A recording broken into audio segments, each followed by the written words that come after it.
Thank you madam. दोस्तों नमस्कार।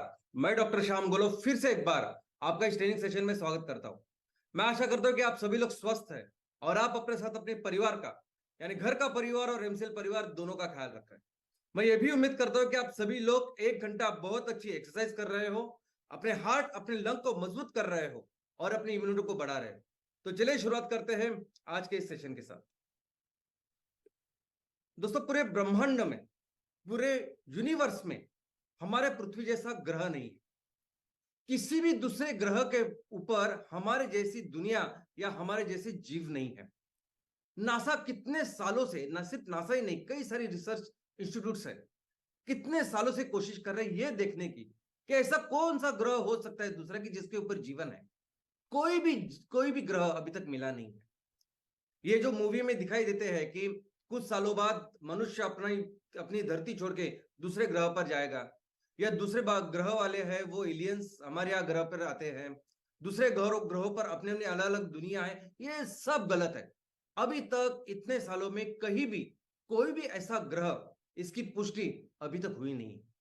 लेकिन सिर्फ इतना ही नहीं, वो तो बाहर की दुनिया, बाहर के ग्रह तो एक जगह, हमारा जो सोलर सिस्टम है, हमारा जो सौर मंडल है, उस सौर मंडल में भी अगर आप देखोगे कि सूरज और उसके 8 ग्रह, पहले तो 9 हुआ करते थे, अभी 8 ग्रह है। इन 8 ग्रहों के बारे में जिन जो हमसे हमें ज्यादा जानकारी है, इस दूसरे ग्रह के यहां भी कोई भी ऐसी पुष्टि नहीं है कि वहां जीवन है, वहां लाइफ है। पृथ्वी एकमेव ऐसा ग्रह है कि जिसके ऊपर ये जीवन है, दुनिया है। लोग कहते हैं कि ये जो हो रहा है ये उसके ऊपर जो वातावरण है, एटमॉस्फेयर है, उसकी वजह से। लेकिन दोस्तों एटमॉस्फेयर एटमॉस्फेयर ये शब्द कैसे बना है? तो एटमॉस और स्पीयर यानी वायु का, स्पीयर यानी आवरण। वैसे हम हिंदी में बोलते हैं वातावरण। वात यानी वायु और उसका आवरण।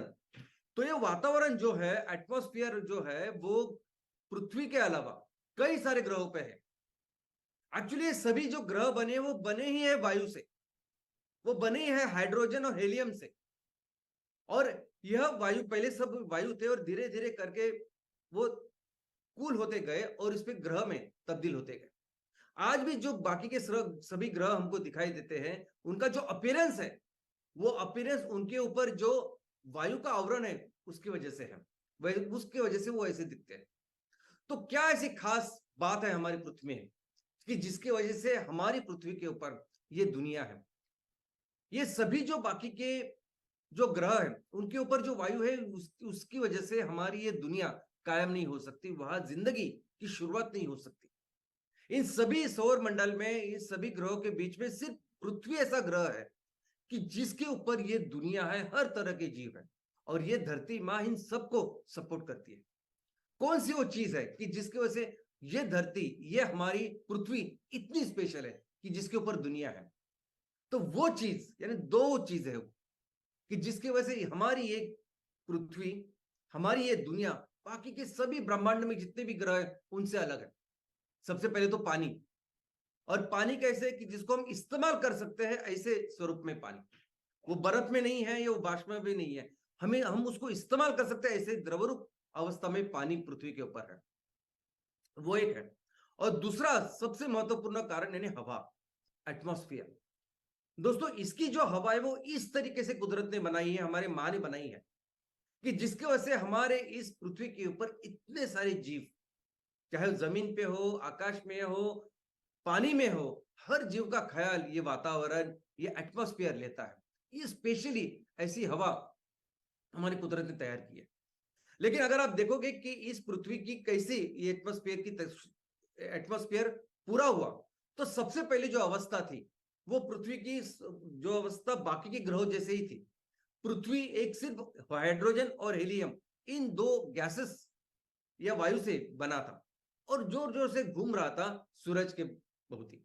और जैसे ही ये दो वायु है, हीलियम और हाइड्रोजन, उसमें से हीलियम जैसे जैसे वो तपते गए, गर्म होते गए, वो आउटर करके वो स्पेस में चले गए, और धीरे धीरे करके बाद में पृथ्वी का जो टेम्परेचर है वो कम होता गया।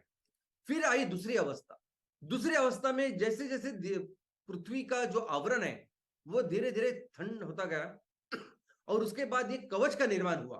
यानी जमीन का निर्माण हुआ, उस जमीन से कई सारे ज्वालामुखी का निर्माण हुआ।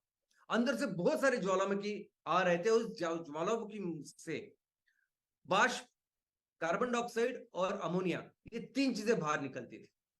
ये जो बाष्प इस ज्वालामुखी से बाहर निकला, यही से बना हमारे समुद्र। ये पूरा समुद्र जो बने इस ज्वालामुखी से बने, निकले जो बाष्प है उससे बने। जो कार्बन डाइऑक्साइड इससे निकला, वो कार्बन डाइऑक्साइड इस पानी में घुल गया, और जो अमोनिया था, वो अमोनिया सूरज की किरणों में इसका विघटन होके उससे नाइट्रोजन बना। अभी ये जो कार्बन जो पानी में घुला, इस कार्बन से ही अपने इस दुनिया में, इस धरती के ऊपर पहले जीव की शुरुआत हुई। दोस्तों, सबसे पहला जो जीव है वो इस कार्बन डाइऑक्साइड से कार्बन लेके तैयार हुआ है, जो बैक्टीरिया था। धीरे धीरे करके ऐसे बैक्टीरिया, फिर छोटी वनस्पति, एक पेशीय वनस्पति करके करके वनस्पति की शुरुआत हुई इस पानी में। और ये वनस्पति ने क्या किया कि जो भी हवा में कार्बन डाइऑक्साइड था, वो कार्बन डाइऑक्साइड लिया और ऑक्सीजन निकाला, और इस तरह हमारी इस हवा में ऑक्सीजन का निर्माण हुआ। ऑक्सीजन इतनी ज्यादा क्वांटिटी में तैयार हुआ, और इसी ऑक्सीजन के साथ फिर कई सारे प्राणियों का निर्माण हुआ। तो आज जो अवस्था हमारे सामने है, जो एटमॉस्फेयर हमारे सामने है,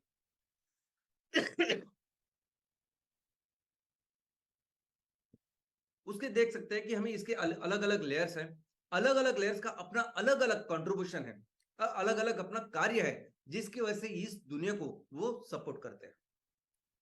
दोस्तों, हमारी जो धरती माँ है, ये हमारी जो कुदरत है, मदर नेचर है, ये इतनी स्पेशल है। यानी पूरे ब्रह्मांड में एक तो एक पृथ्वी एकमेव ऐसा ग्रह है कि जिसपे दुनिया है, और इसने हर जीव का ख्याल रखा है। करोड़ों जीव है इसमें, लेकिन हर जीव का ख्याल रखा है। अभी देखिए कितनी स्पेशल बात है कि ये सभी जीव एक दूसरे के साथ सहजीवन में रहते, परस्पर पूरक ऐसी अवस्था में रहते हैं। सभी जो वनस्पति है वो क्या करते हैं, तो कार्बन डाइऑक्साइड लेते हैं और ऑक्सीजन छोड़ते हैं। और सभी जो एनिमल्स है, जो प्राणी, वो क्या करते हैं, तो ऑक्सीजन लेते हैं और कार्बन डाइऑक्साइड छोड़ते हैं। इतना सुंदर संतुलन हमारे इस मां ने इस धरती के ऊपर कायम किया है। और ये आज से नहीं है, पिछले करोड़ों सालों से है। पिछले 350 करोड़ सालों से आज इस धरती के ऊपर अलग अलग तरह के जीव हैं, और इस हर तरह का जीव का ख्याल रखने के लिए हमारी मां ने, हमारी इस कुदरत ने उस स्पेशल हवा का, वातावरण का निर्माण किया है। ये जो स्पेशल हमारा वातावरण है, ये स्पेशल हमारा एटमॉस्फेयर है, यही पृथ्वी को इस यूनिवर्स में बाकी सभी ग्रहों से अलग, स्पेशल ऐसे बनाता है। लेकिन अभी दुख भरी बात यह है कि इन करोड़ों जीवों में से एक जीव जो अभी अभी आया है, ये मनुष्य, इस पूरे ये जो अवस्था है, ये जो स्थिति बनाई है धरती माँ ने करोड़ों सालों से, और जिसकी वजह से करोड़ों जीवों का ख्याल वो रखती आ रही है, उसको नष्ट करता जा रहा है। साइंटिस्ट की माने तो जितने जीव इस धरती के ऊपर है, जो हमें ज्ञात है, वो लगभग 1 करोड़ अलग अलग जीव है। उस 1 करोड़ जीवों में से एक जीव है मनुष्य। लेकिन साइंटिस्ट बोलते हैं कि ये जो 1 करोड़ जीव है, ये 20% भी नहीं है।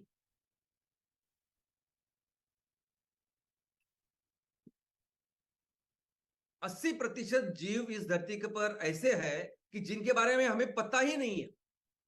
इतने करोड़ों जीव है, लेकिन आज मनुष्य ने ऐसा काम किया है, इतना बड़ा पाप, इतना बड़ा अपराध किया है कि जिसकी वजह से आज हर दिन, यानी हमारा अनुमान है, हो सकता है ज्यादा हो इससे, 150 से लेके 200 जीव हमेशा के लिए ये पृथ्वी, ये उनका घर छोड़ के चले जा रहे हैं। और वो अपराध कोई है, कुछ है, तो वो सबसे बड़ा अपराध इस दुनिया को तबाह करने का है, वो है वायु प्रदूषण। जिस वायु के वजह से, जिस स्पेशल परिस्थिति की वजह से आज हम लोग जिंदा है, ये दुनिया है, कैसे हम उसको बर्बाद कर सकते हैं? लेकिन मनुष्य ये कर सकता है, कर रहा है। और आज इस दिन के ऊपर आप जिस भी गांव में हो, शहर में हो, आप अगर आजू बाजू की परिस्थिति देखो तो हमारी हवा बहुत प्रदूषित ऐसी हुई है। भारत की बात करें तो भारत वायु प्रदूषण में बहुत आगे, यानी सबसे ज्यादा वायु प्रदूषण अगर किसी देश में है तो आज की तारीख में वो भारत में है। और हमारे देश के लिए ये बहुत बड़ा सिर्फ पर्यावरण का इशू नहीं रहा, हमारे देश के लिए ये बहुत बड़ा स्वास्थ्य का इशू बन चुका है, बहुत ज्यादा। इस प्रदूषित हवा की वजह से न जाने कितनी सारी बीमारियां आज हमारे सामने है। इनफैक्ट आज की तारीख देखो, ये सभी जो इंफॉर्मेशन है ना, ये आज इंटरनेट पे अवेलेबल है। 2023 की ये फिगर है। सबसे ज्यादा दुनिया के जो 10 प्रदूषित शहर है ना, उसमें से 6 भारत से है। उससे भी ज्यादा, सबसे ज्यादा प्रदूषित जो दुनिया में 30 शहर हैं, उसमें से 22 आज की तारीख में भारत में। तो आप समझ सकते हैं कि किस तरीके से ये वायु प्रदूषण हमारे देश में अभी बढ़ रहा है। अभी इस वायु को जिस कुदरत ने, हमारी माँ ने जैसे बनाया, उसका कंपोजिशन सिंपल ये है। उसमें नाइट्रोजन है 78%, उसमें ऑक्सीजन है 20.9% या 21% बोल सकते हैं हम लोग, और बाद में तीसरा जो मेजर वायु है उसको कहते हैं ऑर्गन, और बाकी के जो थोड़े बाष्प वगैरह सब कुछ है। जिस कार्बन डाइऑक्साइड की हम बात करते हैं, वो कार्बन डाइऑक्साइड सिर्फ 0.03% बस इतना ही है। ये हमारा नॉर्मल कंपोजिशन है। और ये कंपोजिशन ऐसा क्यों है, तो इसके पीछे भी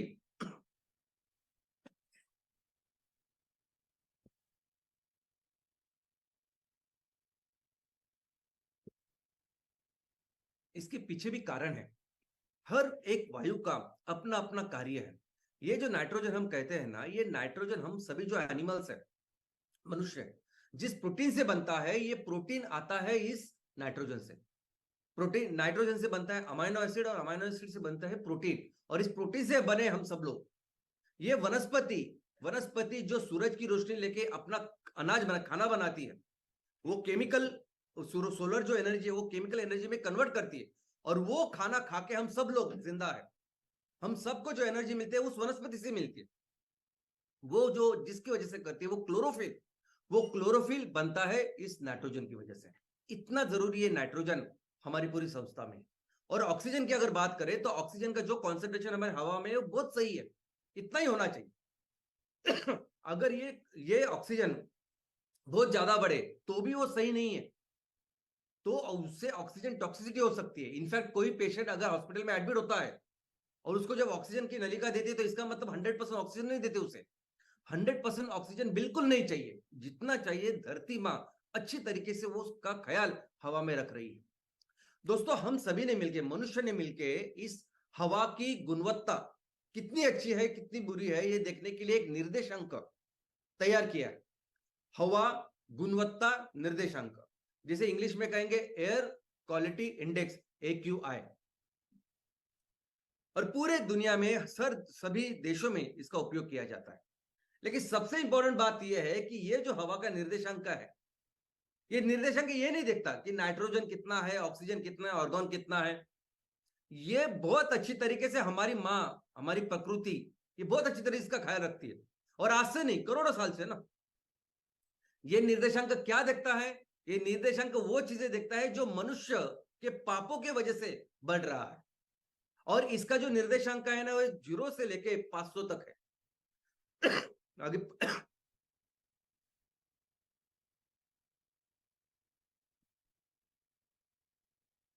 पहले जो 50 है, पहले 50 तक हवा बहुत अच्छी है। 100 तक भी अगर आप देखो तो हवा ठीक ठाक है।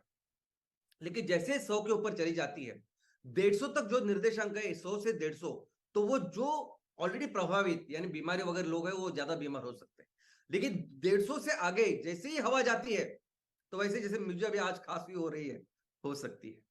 ये सब कुछ जो हो रहा है ना, ये एक्चुअली हमारे देश में कई सारे प्रदेशों में चल रहा है। और हमारे यहाँ सिर्फ 150 नहीं, 200, 300, 400, इनफैक्ट दिल्ली के तो ऐसी परिस्थिति है कि वो 500, यानी जो हाईएस्ट पॉसिबल है, सबसे ज्यादा सीवियर, सबसे ज्यादा खतरनाक हवा का निर्देशांक वहां पहुंच चुका था। दोस्तों, ये निर्देशांक किसकी वजह से है? तो निर्देशांक अगर आप देखोगे तो उसमें कुछ इंडिकेटर्स है। सबसे पहले है पार्टिकुलर मैटर्स, यानी धूलिकण।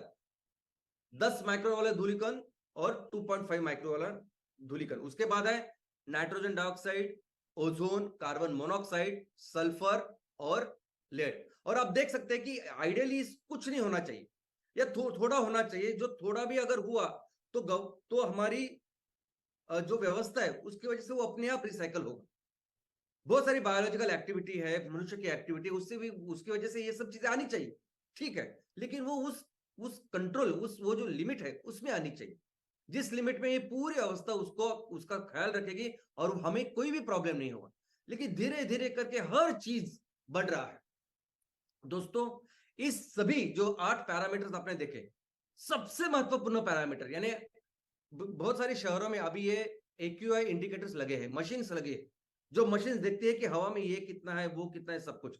लेकिन अगर एक सिंगल चीज, एक सिंगल पैरामीटर जिससे देखना हो कि हवा कितनी अच्छी है या कितनी खराब है, वो सिंगल पैरामीटर क्या है? तो वो सिंगल पैरामीटर है धूलिकण। वो सिंगल पैरामीटर है पार्टिकुलेट मैटर, यानी धूलिकण को ही कहते हैं पार्टिकुलेट मैटर। और वो किससे भी हो सकते हैं, यानी सिर्फ धूल के नहीं, जिसको भी हम जलाते उसका हो सकता है, किसका भी हो सकता है। और ये दो तरह के जो है निर्देशांक जिसको हम मेजर करते हैं हवा में कितने हैं। सबसे पहले है PM10 यानी 10 माइक्रोन वाट। तो आज अभी जो चित्र आप दिख रहे हैं उसमें जो बड़ा बड़ा पत्थर आपको नजर आ रहा है वो है 10 माइक्रोन। छोटा जो पत्थर लेफ्ट साइड में आपको नजर आ रहा है वो है 2.5 माइक्रोन। और उसके बीच में जो पेशी आपको नजर आ रही है वो है रक्त पेशी, लाल रक्त पेशी जो खून में होती है, जो दिखाई नहीं देते। तो आप सोच सकते हैं कि कितने छोटे छोटे ये कण होते हैं। इनफैक्ट हमारा जो बाल है, ये बाल आप देख सकते हैं, बाल के जो रेडियस है वो 50 से 70 माइक्रोन होती है। तो एक बाल से 5 से 7 10 माइक्रोन वाले छोटे छोटे धूलिकण तैयार हो सकते हैं। और एक ही बाल से कम 20 से लेके 30 छोटे छोटे 2.5 माइक्रोन वाले इतने छोटे छोटे धूलिकण हो सकते हैं। और वो क्या करते हैं दोस्तों, ये जो धूलिकण है ना, ये शरीर को बिल्कुल नहीं चाहिए। ये जो मैं खांसता हूं या हम लोग जो खांसते हैं ना, ये बेसिकली उसको निकालने के लिए खांसते हैं। ये ऐसी चीजें होती है जो हमें हमारे इन्फ्लेमेशन करती है, इन्फेक्शन करती है, जो नहीं चाहिए, ये हवा में नहीं होनी चाहिए। इसको निकालने के लिए हम लोग खांसते हैं। अस्थमा का भी, अस्थमा की डिफिनेशन अगर आप देखोगे, अस्थमा क्या है, डॉक्टर से पूछोगे तो डॉक्टर क्या बोलेंगे कि अस्थमा यानी वो चीज की जो कोई एक एलर्जिक होती है, एलर्जन होता है, जिसकी आपको एलर्जी होती है, और जैसे ही वो अंदर चला जाता है तो पूरा जो हमारा रेस्पिरेटरी सिस्टम है, हमारे लंग्स, हमारी श्वास नलिका, पूरी तरह से वो उसको बाहर निकालने की कोशिश करते हैं, दरवाजा बंद कर देते हैं। अगर आपको कोई भी मेहमान या कोई राक्षस अगर आपके घर पे आ रहा है तो उसको बंद करने के लिए आप दरवाजा बंद करेंगे ना, वैसे पूरा हमारा रेस्पिरेटरी सिस्टम दरवाजा बंद कर लेता है और उससे ही फिर हमको हमारी सांस फूलती है।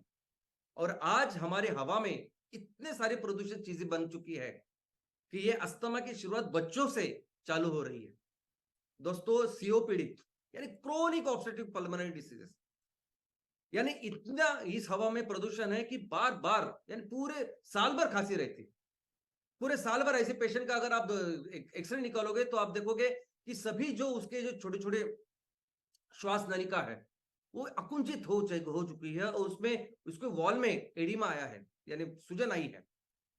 पहले ऐसा होता था कि जो गिरनी में काम करते थे, जो गिरनी में कपास के साथ, कॉटन के साथ काम करते थे, 20-30 साल के बाद फिर उनको वो होता था कि 20-30 साल के बाद वो बार बार वो धुले वो जाने के बाद, वो कॉटन का छोटी छोटी चीजें जाने की वजह से उनको COPD होता था, क्रोनिक ऑब्स्ट्रक्टिव पल्मोनरी डिसीज जिसे बोलते हैं, बार बार खांसी आना, ये सब होता था। लेकिन आज ऐसे सभी लोगों को कॉमन हो चुकी है ये बात, और इसका एक ही कारण है और वो है इस हवा का प्रदूषण, और वो है पार्टिकुलेट मैटर, छोटे छोटे कारण। लेकिन इससे भी ज्यादा भयानक है ये, तो ये मैंने जो आपको बताया सिर्फ लंग तक जो सीमित है, और लंग की जो प्रॉब्लम होती है वो PM10 से होती है।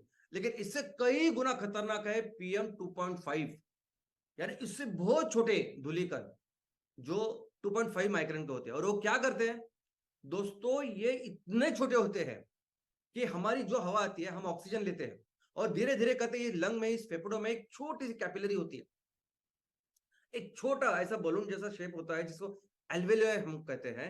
इसमें हवा का एक्सचेंज होता है, यानी खून बहुत सारी कैपिलरीज होती है, ब्लड वेसल्स होती है, और इससे जो खून बहता है वो अपना कार्बन डाइऑक्साइड देता है और ऑक्सीजन लेता है। ऐसी पूरी व्यवस्था इसमें होती है जो कुदरत ने की है। और ये इतने छोटे पार्टिकल होते हैं कि जैसे वो ऑक्सीजन के साथ वो भी पार्टिकल खून में चले जाते हैं। और ये 2.5 माइक्रोन और उसके छोटे, ये सभी फिर पूरे ब्लड के साथ पूरे शरीर में फैलते हैं, यानी हमारे मेंदू से लेके, किडनी से लेके, हार्ट से लेके हर चीज में जाके जाते हैं। फिर वो प्लास्टिक हो सकता है, फिर वो बायोमास हो सकता है, सब कुछ हो सकता है। और फिर बीमारियां क्या होगी, फिर इस वायु प्रदूषण की वजह से दोस्तों आज लोगों को पैरालिसिस आ रहा है, लोगों को हार्ट अटैक आ रहे हैं, लोगों को लंग कैंसर, डायबिटीज, कितनी सारी चीजें आ रही, और ये सिर्फ शारीरिक नहीं मानसिक भी आ रही। इसलिए बहुत खतरनाक है ये 2.5। और दोस्तों कहां से आते हैं ये 10 या 2.5 माइक्रोन? यानी सबसे महत्वपूर्ण नंबर 1 अगर इसका कोई सोर्स है तो वो है फॉसिल फ्यूल। ये जो फ्यूल, ये जो ईंधन, जीवाश्म ईंधन जो हम जलाते हैं, वो नंबर 1 कारण इन सब चीज का। और सबसे प्रॉब्लम क्या है कि ये ईंधन ना पूरी तरह से जलता ही नहीं। डीजल, पेट्रोल से लेके हमारा सभी फॉसिल फ्यूल का नंबर 1 दुश्मन, सबसे बड़ा दुश्मन पूरी दुनिया में अगर कोई है तो वो है कोयला। जिस तरह से आप खदानों से वो निकलते हैं ना, वहां से लेके कोयला का जो ट्रांसपोर्टेशन होता है, जो लॉजिस्टिक होता है, वहां से लेके जलाने तक। और हमारे देश में तो ये परिस्थिति है, हमारे देश में जो कोयला हम लोग इस्तेमाल करते हैं ना, अब एक तो हम पूरी दुनिया का 12% कोयला हम लोग इस्तेमाल करते हैं, भारत देश इस्तेमाल करता है। और हमारे यहाँ जो कोयला इस्तेमाल होता है वो जलता कम है और राख ज्यादा छोड़ता है, 40%। लिग्नाइट कोयला है वो, बहुत कम कैलोरीफिक वैल्यू है उसकी।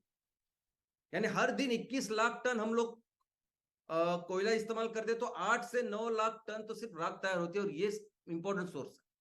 और उसके बजाय, उसके अलावा बायोमास बर्निंग है, कचरे को हम लोग जो बर्न करते हैं वो है, और कई सारी चीजें। दूसरा है नाइट्रोजन डाइऑक्साइड। नाइट्रोजन डाइऑक्साइड का फिर जो जो सोर्स है वो पेट्रोल डीजल है, इसलिए रोड ट्रांसपोर्ट इज नंबर 1। बाद में है ओजोन। ओजोन भी आता है कहां से? इस नाइट्रोजन डाइऑक्साइड की वजह से। और जो भी फॉसिल फ्यूल हम लोग जलाते हैं उसकी वजह से जो वोलाटाइल ऑर्गेनिक कंपाउंड आते हैं उनका मिलके होता है ओजोन। कार्बन मोनोऑक्साइड, देखो दोस्तों, ये फ्यूल जो है ना, ईंधन, जीवाश्म ईंधन, ये जीवाश्म ईंधन अगर हम लोग पूरी तरह से जलाएंगे तो कार्बन डाइऑक्साइड तैयार होता है, लेकिन वो अगर इनकम्प्लीट जला तो कार्बन मोनोऑक्साइड तैयार होता है, जो बहुत खतरनाक होता है लंग के लिए। इनफैक्ट मैं आपको किसी दूसरे दिन बताऊंगा कि किस तरह से बायोफ्यूल बहुत बेटर है। हम जो एमसीएल फ्यूल्स तैयार करेंगे वो पूरी तरह से जलते हैं, और ये जीवाश्म ईंधन का सबसे बड़ा प्रॉब्लम कि जलते ही नहीं पूरी तरह से, और इसके कई सारे परिणाम होते हैं जो हम देखेंगे कभी। सल्फर, सल्फर का तो अगर देखो, जो भी सल्फर आता है ना, मैक्सिमम आज की तारीख में सल्फर आता है सिर्फ और सिर्फ कोयले से।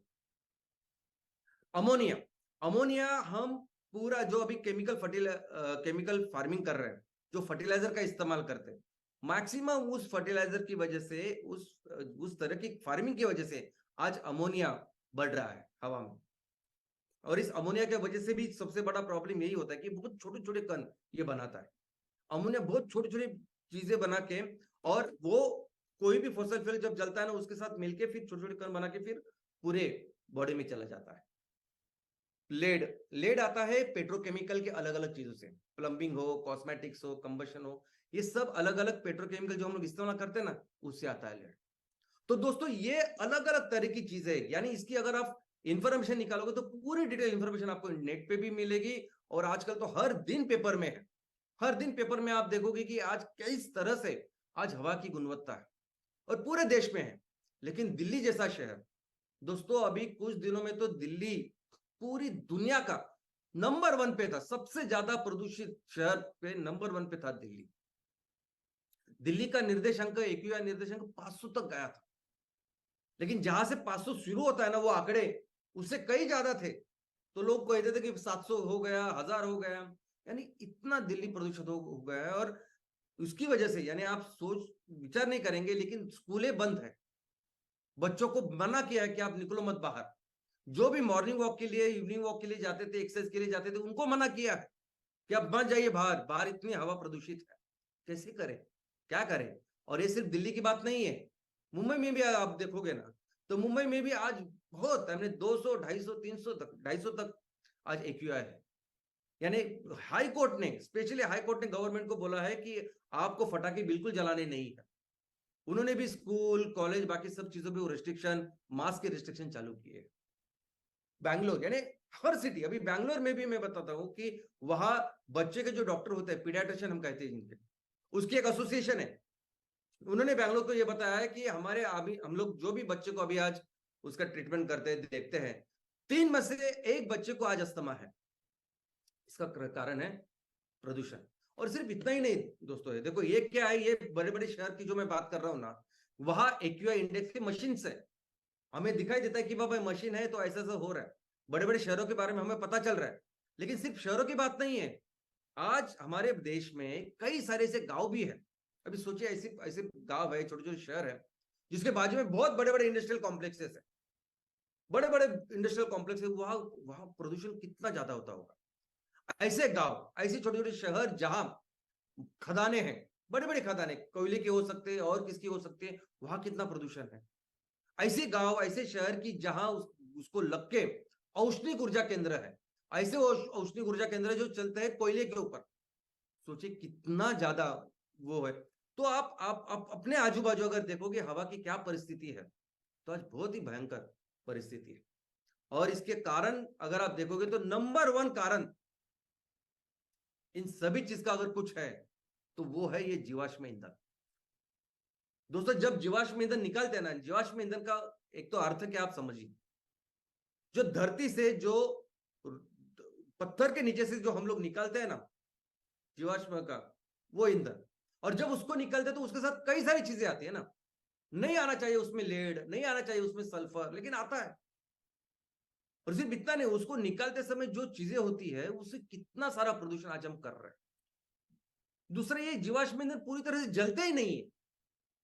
मैं डिटेल में बताऊंगा क्यों नहीं जलते ये पूरी तरह से, और क्यों इतना प्रदूषण तैयार करते हैं। जो हमारे बायोफ्यूल्स का वैसे नहीं है। और इसका सबसे बड़ा, अगर सबसे बड़ा दुश्मन कुछ है तो वो है कोयला। दूसरा है बायोमास बर्निंग, यानी एग्रीकल्चर, जो पूरा हमारी खेती है, खेती होने के बाद हम लोग जो पराली हो या बाकी कोई भी हो, उस खेती को, आई मीन जो कचरा होता है उसके, जो बायोमास तैयार होता है, एग्रीकल्चर वेस्ट जो तैयार होता है, उसे आज किसान जलाते हैं। दिल्ली की बात देखें तो लोग बोलते हैं कि दिल्ली में सबसे ज्यादा ये जो कोहरा होता है, ये जो हवा खराब होती है उसकी वजह से, कि उसके आजू बाजू जो पंजाब हरियाणा, वहां जो खेत है वहां लोग खेत जलाते हैं फसल लेने के बाद। लेकिन वो तो सिर्फ सीजनल है, आई मीन सिर्फ सीजन में होता है ना, रबी और खरीफ के बाद। लेकिन सिर्फ दिल्ली नहीं, आजू बाजू बहुत सारे पूरे भारत में इसको जलाया जाता है, और वो भी एक प्रमुख कारण है हमारी वायु प्रदूषण के लिए।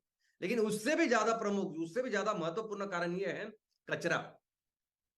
आज, और सिर्फ भारत का कारण नहीं है, पूरे दुनिया में कारण नहीं, कि पूरे दुनिया में और पूरे भारत में गांव से लेकर शहर तक कचरे का व्यवस्थापन कैसे करें। सबसे आसान तरीका मनुष्य को ऐसे लगता है कि उसको जलाओ, कचरे को जलाओ। लेकिन हम नहीं जानते कि इस कचरे को जलाने की वजह से आज कितने बड़े प्रॉब्लम्स हो रहे हैं। कुछ गैसेस तो ऐसे निर्माण होते हैं ना इसको जलाने के बाद, जो डायरेक्ट कैंसर तैयार करते हैं, एक्सरे से खतरनाक है वो। और कुछ ऐसी चीजें, जैसे आप प्लास्टिक जला रहे हो, कहां से आता है खून में प्लास्टिक? वो इसीलिए आता नहीं, ये जब आप जलाते हो उसके थोड़ी छोटे छोटे धूलिकण जो बनते हैं, ये पीएम बनता है, और बाद में वो अंदर जाते जाते, और ये साल भर अभी चालू है। हम किसानों को बोलते कि आप जलाते हो तो थोड़े 2-3 महीने होते हैं, लेकिन बाकी साल भर हर दिन आज हम कचरा जला रहे हैं। दूसरा इंडस्ट्रियल पोल्यूशन है। सभी इंडस्ट्रियल मैक्सिमम जो इसका इस्तेमाल करते हैं वो है फोसाइल फ्यूल, फर्नेस ऑयल से लेके कोयले तक, और बाद में ऑफ कोर्स कोयला, जैसे मैंने कहा। यानी हर जगह से, जैसे आप कोयले को हाथ लगाते हैं वहां से प्रदूषण चालू होता है। और ये पावर प्लांट, यानी बहुत कम, भारत में जो लिग्नाइट इस्तेमाल होता है वो बहुत ही लो कैलोरीफिक वैल्यू का कोयला है, वो बहुत ज्यादा प्रदूषण करता है। और दोस्तों, इंडोर एयर पोल्यूशन, अभी हम लोगों ने बाहर के हवा के प्रदूषण के बारे में बात कर रहे हैं। आपको अंदाजा ही नहीं कि अंदर, घर के अंदर कितना पोल्यूशन होता है। आज बाहर जितना पोल्यूशन होता है, सोचो अगर उसके 50 गुना 100 गुना अगर घर के अंदर पोल्यूशन हो तो क्या परिस्थिति होगी वहां पे रहने वाले लोगों की। और वो है, और ओनली रीजन, सिर्फ एक कारण, ऐसा समझे कि अगर उस लोग में कोई 10 12 15 लोग सिगरेट दिन भर फूक रहे हैं, तो उससे जो प्रदूषण होगा ना, उतना ही प्रदूषण कभी कभी सिर्फ इस कुकिंग फ्यूल से होता है। Only reason indoor air pollution, कहीं भी हो, भारत में हो, पूरी दुनिया में हो, इंडोर एयर पोल्यूशन का एक ही रीजन है, और वो है कुकिंग फ्यूल। कुकिंग के लिए जो फ्यूल इस्तेमाल करते हैं ना, वो एकमेव कारण है इंडोर एयर पोल्यूशन का, जो ज्यादा ज्यादा नुकसान पहुंचाता है। बाकी और एक कारण है देश में हमारे, कि हमारे यहाँ ईंधन में मिलावट होती है। ये जो रिक्शा, छोटे छोटे टेम्पो ट्रक वाले लोग होते हैं ना, कि इनको अगर पेट्रोल डीजल में अगर थोड़ा सस्ता मिले तो वो बहुत उनको पैसे बचते हैं और वो चालक मालक होते हैं, उनको वही उनका पेट उसके ऊपर होता है। तो उसमें क्या होता है कि उसमें पेट्रोल डीजल में बाकी की चीजें डालते हैं, तो पूरी तरह से पहले तो जलता नहीं और ज्यादा बिल्कुल जलता नहीं। और आप देखोगे कि ऐसे रिक्शा से, ऐसे ट्रक में से बहुत ज्यादा धुआं आता है। सेम अगर आप कोई दूसरी गाड़ी लोगे तो उसमें धुआं नहीं आएगी, इतनी इनमें से इतना क्यों आता है? क्योंकि वो ईंधन जो इस्तेमाल करते हैं वो मिलावट वाला होता है, जो बहुत ज्यादा धुआं, बहुत ज्यादा प्रदूषण करता है। इसके अलावा ट्रैफिक, आप कभी भी मोटरसाइकिल लेने जाते हो, कार लेने जाते हो, आप पूछते हो इसका एवरेज क्या है, तो क्या कहते हैं? Under standard conditions. Standard condition है क्या? 50 से 70 किलोमीटर तक अगर आप बाइक चलाओगे तो आपको 50 जो कुछ एवरेज है वो देगी। लेकिन तो वैसे ही नॉर्मली जब गाड़ियां चलती है, वही गाड़ियां अगर सिर्फ 5 के एवरेज पे चले, 8 के एवरेज पे, 10 के एवरेज पे चले, तो नॉर्मली जो प्रदूषण गाड़ी करेगी उससे 4 से 8 गुना करती है जब वो एक जगह पे धीरे धीरे करके चलती है। तो इस ट्रैफिक की वजह से ना सिर्फ हमारे ईंधन का ईंधन वेस्ट होता है, टाइम वेस्ट होता है, लेकिन हमारा पर्यावरण, हवा भी हम ज्यादा प्रदूषित करते हैं। और कंस्ट्रक्शन, कंस्ट्रक्शन तो आज जो भी करता है उसको फर्क ही नहीं पड़ता कि हम लोग जो काम कर रहे हैं उसको से इतना प्रदूषण होता है और उसका भी हमें ख्याल रखना चाहिए, ऐसा कोई ज्यादा सोचता है। और ये सब चीजों की वजह से क्या हो रहा है? ये जो चीजें हो रही है जिसकी वजह से हम ये एकमेव ग्रह के ऊपर जो हवा है उसको प्रदूषित कर रहे हैं, और उसको ही हमको क्या खामियाजा या हमको क्या भुगतना पड़ रहा है, तो ये है कि पिछले साल ये रिपोर्ट आया, एक ग्लोबल स्टडी हुई जिसका नाम था GBD project, global burden of disease project. वायु प्रदूषण का हमारे हेल्थ के ऊपर कितना असर होता है उसके ऊपर ये प्रोजेक्ट था। वर्ल्ड के ऑर्गेनाइजेशन थे, हमारे देश से ICMR, Indian council of medical research थी, पब्लिक हेल्थ फाउंडेशन था, लैंसेट एक फाउंडेशन वो था। और उन्होंने बताया कि पूरी दुनिया में आज की तारीख में इस वायु प्रदूषण से 41,40,40,000 से भी ज्यादा लोग मर रहे हैं, उनकी मृत्यु हो रही है। और सबसे ज्यादा भारत में है जो है 9,80,000 से भी ज्यादा। और उन्होंने कहा कि भारत में अकेले सिर्फ इंडोर एयर पोल्यूशन यानी जो घर में ये कुकिंग फ्यूल की वजह से, ये चूल्हे की वजह से जो ईंधन होता है, जो प्रदूषण होता है, उसकी वजह से 6,10,000 से भी ज्यादा मृत्यु होते हैं। और दर्द की बात यह है कि इसमें ज्यादा महिलाएं और बच्चे होते हैं। और इसीलिए आज उन्होंने ये भी बताया कि जितनी भी मृत्यु आज भारत में हो रही है उसमें से 17.8% यानी लगभग 16,70,000 इतनी मृत्यु आज हमारे देश में हो रही है। और सिर्फ मृत्यु नहीं, हेल्थ ही नहीं, लेकिन इकोनॉमिक लॉस भी अगर आप देखोगे तो $36.8 बिलियन, इसका मतलब है लगभग 3 लाख करोड़ से भी ज्यादा आर्थिक नुकसान भारत का, हमारे देश का इस वायु प्रदूषण की वजह से हो रहा है। और ये सभी जो परिणाम हो रहा है ना, ये परिणाम हमारे आने वाली जनरेशन के ऊपर हो रहा है दोस्तों। ये सभी जो हमारे बच्चे हैं, आज बच्चे के अगर आप हेल्थ देखोगे, जैसे मैंने कहा कि अस्थमा इतना बढ़ रहा है, यानी फिजिकल तो हो रहा है, लेकिन उसकी सब चीजों की वजह से उनकी मेंटल जो ग्रोथ होनी चाहिए, उनकी लर्निंग जो एबिलिटी है, पढ़ाई करने की जो एबिलिटी, क्षमता है, या उनकी प्रोडक्टिविटी जो है, उस पर डायरेक्ट असर इस वायु प्रदूषण का आज की तारीख में हो रहा है। और ऐसी परिस्थिति में देखो, ऐसी सब परिस्थिति आज आपके सामने है, ये वायु प्रदूषण आज आपके सामने है। ऐसी परिस्थिति में हम सबका, हमारे इस घर का, हमारी फैमिली का कितना महत्वपूर्ण आज योगदान, आई मीन महत्वपूर्ण आज हमारी भूमिका है, कितना इंपॉर्टेंट रोल है आज इस परिस्थिति में हमारा। हम हमेशा कहते हैं कि हमारा जो मिशन है ना वो है सस्टेनेबिलिटी का। अभी सस्टेनेबिलिटी ये शब्द है ना, बहुत सारे लोगों को समझता नहीं है कि क्या है सस्टेनेबिलिटी। दोस्तों सस्टेनेबिलिटी यानी एक सिंपल ये है कि पिछले करोड़ों सालों से हमारी धरती माँ जिस तरह से इस धरती को चला रही है ना, वैसे ही उसको चलाना, उस व्यवस्था को कायम करना, यही है सस्टेनेबिलिटी, बाकी दूसरा कुछ भी नहीं है। और मैं हवा की बात करूं तो जैसे हवा इस करोड़ों सालों से इस दुनिया के ऊपर, इस धरती के ऊपर है, वैसे ही हवा को कायम करना, यही है सस्टेनेबिलिटी।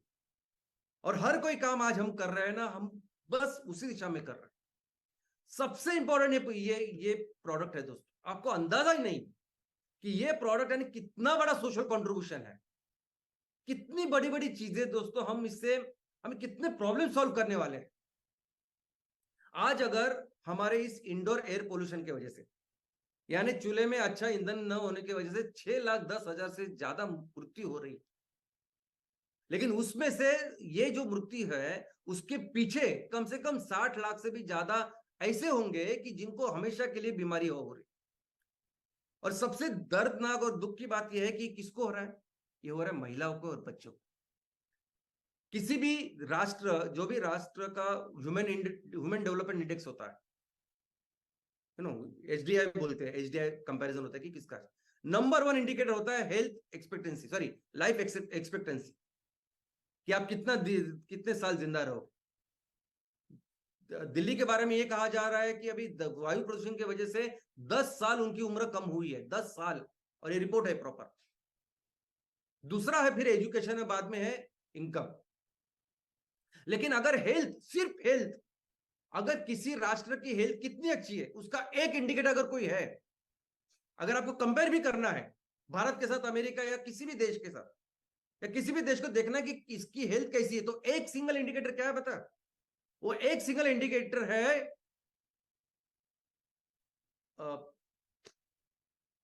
बच्चों की डेथ, चाइल्ड मॉर्टेलिटी। 5 साल तक जो बच्चे हैं उनकी कितनी मृत्यु होती है, 1 साल के भीतर जो बच्चे होते हैं उनकी कितनी मृत्यु होती है, ये एक सिंगल इंडिकेटर है। इसका कारण यह है कि अगर 5 साल के भीतर अगर किसी बच्चे की मृत्यु हो जाती है, इसका मतलब उसकी मां की भी तबीयत बिल्कुल अच्छी नहीं, और अगर मां की तबीयत अच्छी नहीं है, बच्चे की तबीयत अच्छी नहीं, तो परिवार की तबीयत अच्छी नहीं। तो सिंगल इंडिकेटर है। और आज की तारीख में ये जो हो रहा है, ये 6 लाख से भी ज्यादा जो आज मौतें हो रही है इनकी हो रही है। और इनको हम लोग पूरी तरह से एलिमिनेट कर सकते हैं हमारी इस प्रोडक्ट के साथ। इतना जरूरी है, इतना जरूरी है इसको करना, मन से करना। और सिर्फ ये बात नहीं, नेचुरल गैस की भी अगर बात करेंगे ना, पूरी दुनिया में जो नेचुरल गैस आज बहुत ज्यादा वो इस्तेमाल कर रहे हैं, वो इस तरह का प्रदूषण करते, वो धुआं नहीं करता वो नेचुरल गैस, वो जलाने के बाद, लेकिन उसकी वजह से आज स्किन एलर्जी, स्किन कैंसर हो रहे, लंग के कैंसर हो रहे। और ये मैं नहीं कहता, वो अमेरिका, यूरोप जहां ये हो रहा है ना, उनके रिपोर्ट्स है। तो हमारे जो प्रोडक्ट्स है, हमारे ये प्रोडक्ट्स कितनी सारे प्रॉब्लम्स सॉल्व कर सकते हैं। और सिर्फ इतना ही नहीं, ये यमकल जो हमारा प्रोडक्ट है दोस्तों, पूरी दुनिया में वायु प्रदूषण का नंबर 1 रीजन, नंबर 1 राक्षस अगर कोई है तो वो है कोयला। और पूरी दुनिया इसके लिए, इसी के लिए पीछे है कि दुनिया से इस कोयले को हम हटा दें, इसका निर्मूलन करें। और ऐसी परिस्थिति में सबसे स्ट्रांग पोजीशन में अगर कोई संस्था पूरी दुनिया में, वो है एमसीएल। एमसीएल हमारे आप सभी के साथ, किसानों के साथ मिलकर हम दुनिया के लिए 30% तक कोयला बना सकते हैं, एमकोल बना सकते हैं। और बाकी के सभी देश वगैरह है उनके साथ कल जाके आप प्रोजेक्ट करोगे, और उसके साथ मिलकर हम पूरी दुनिया के लिए ये पूरा सोल्यूशन दे सकते हैं।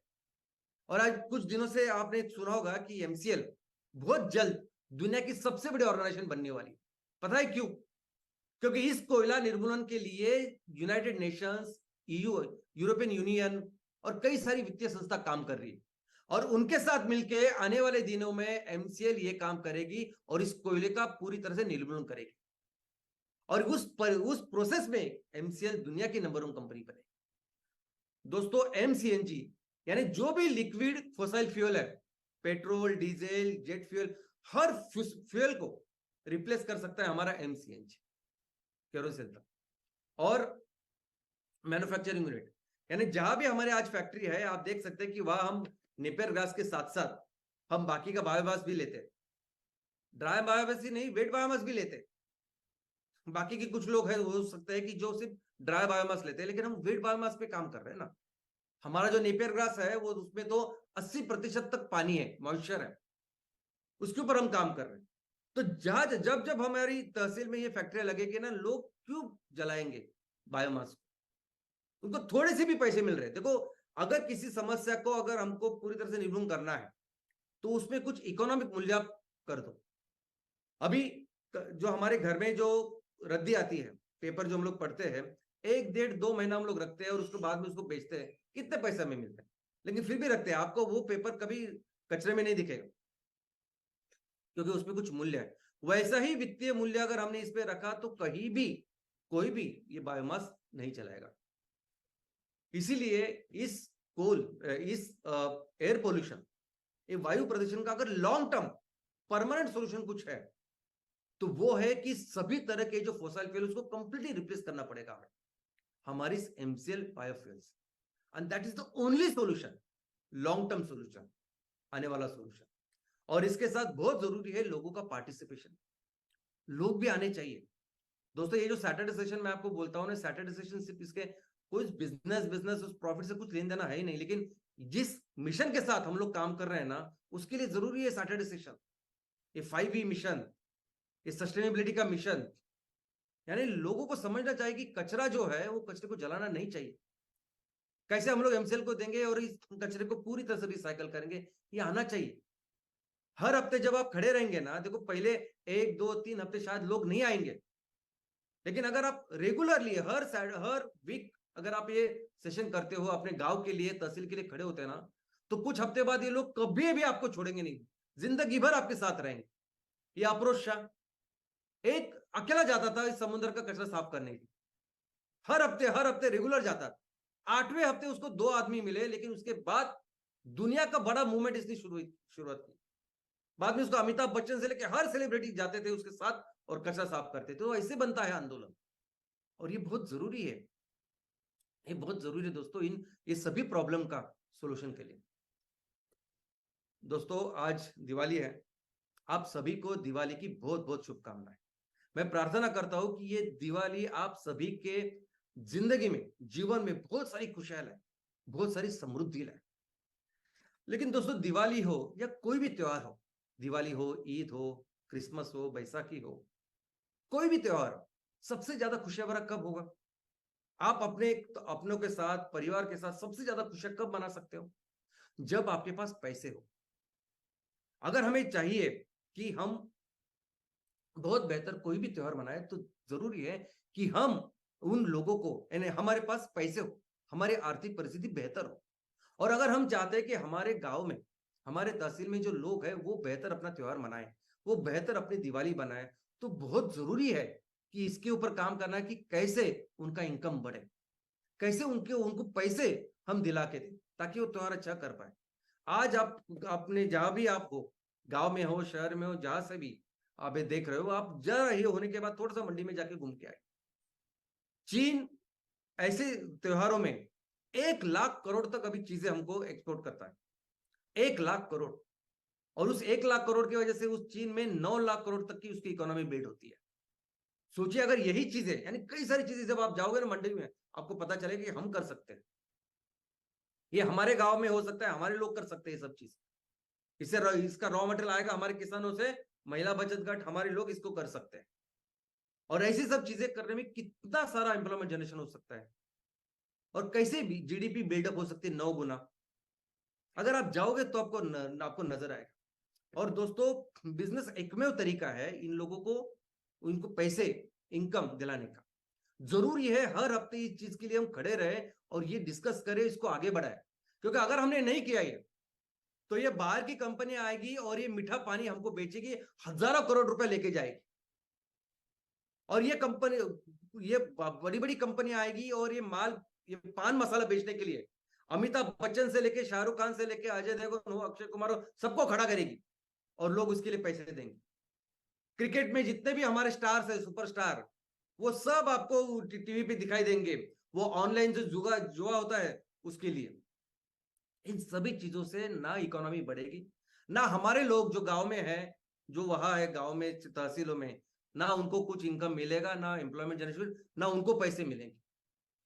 जरूरी है ये करना, और करेंगे दोस्तों, करेंगे हम। हर तहसील में हमारा जो पोटेंशियल है वो बहुत ज्यादा है। हम सभी दुनिया के सबसे अमीर ऐसे देश में पैदा हुए हैं, आपको अंदाजा ही नहीं है। हम इतना सब कुछ जनरेट कर सकते हैं, मैं कहता हूं ना, हर तहसील में। जो इस इकोनॉमी की हम बात कर रहे हैं, सिर्फ 10,000 करोड़ की नहीं, ये 50 से लेकर 70,000 80,000 करोड़ की इकोनॉमी हम बना सकते हैं, क्योंकि ये हमारे सामने है। ये इतनी खेती, ये लोग, ये सब कुछ एक कुदरत ने बहुत एहसान किया हमारे ऊपर। हम बहुत अमीर देश में पैदा हुए हैं। हम एक काम करेंगे, हम अपने तहसील में वो उस इकोनॉमी का निर्माण करेंगे, हमारे हर घर को एक बहुत अच्छा मैक्सिमम इनकम दिला के देंगे, और उसके बाद फिर हर घर, हर त्योहार बहुत अच्छी तरह से करेगा। और इस प्रोसेस में हम फिर से अपने देश को दुनिया के सबसे महान ऐसा देश बनाएंगे। धन्यवाद।